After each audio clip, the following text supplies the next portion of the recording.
আচ্ছা, সুন্দরবন কি সত্যি এত সুন্দর নাকি শুধুই বাঘের আতঙ্ক? তোমাদের মতামত কি কমেন্টে জানাও তো। আমাকে যদি জিজ্ঞাসা করো, এতদিন শুধুই ছিল বাঘের আতঙ্ক। এখন যদি বলি পুরোপুরি মিটে গেছে, তা বলা ভুল হবে, কিন্তু কিছুটা হলেও কম হয়েছে বটে। জানি না কতটা বিশ্বাস করবে, কিন্তু সত্যি বলছি, আমি ভেবেছিলাম জীবনে কখনো সুন্দরবন যাব না।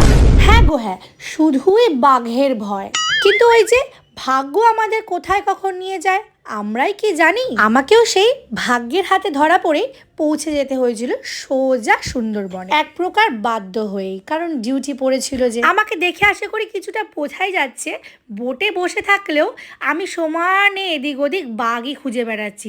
যদি ঝাপটে পড়ে তাহলে এক ছবলে স্বর্গ দেখিয়ে দেয়। যাই হোক, বাঘ তো দেখতে পেলাম না, কিন্তু দেখতে পেলাম দেখো নদীর পাড়ে সবাই এভাবে স্নান করতে করতে মাটি ছোড়াছড়ি করে খেলাখেলি করছে। এটা দেখে কিছুটা হলেও ভয় মন থেকে গেল, আর বেশ একটা শান্তির নিঃশ্বাস ফেললাম। সুন্দরবন পুরো ঘুরে না দেখতে পারলেও কিছু ঝলক তো অবশ্যই দেখতে পেলাম। আর তারপরে চোখে পড়লো পাশাপাশি দুটো বোটের মধ্যে রেস চলছে। 2 ঘন্টারও বেশি টাইম বোটে বসে আর কি করবো, তাই এইসবই দেখে বেড়াচ্ছিলাম। প্রথমে তো মনে হলো আমাদের বোট একদম রেসে জিতে গেছে, কিন্তু কিছুক্ষণ পরে দেখি এই দেখো সামনে বোট এক টানে কাটিয়ে বেরিয়ে গেল। এতটা অবধি যখন আমাদের ভিডিও দেখে ফেলেছো, তার মানে আমার সাথে তোমরাও কিছুটা ঝলক দেখেই ফেলেছো সুন্দরবনে। তো কেমন লাগলো কমেন্টে জানো। আসি আবার নেক্সট ব্লগে, টাটা।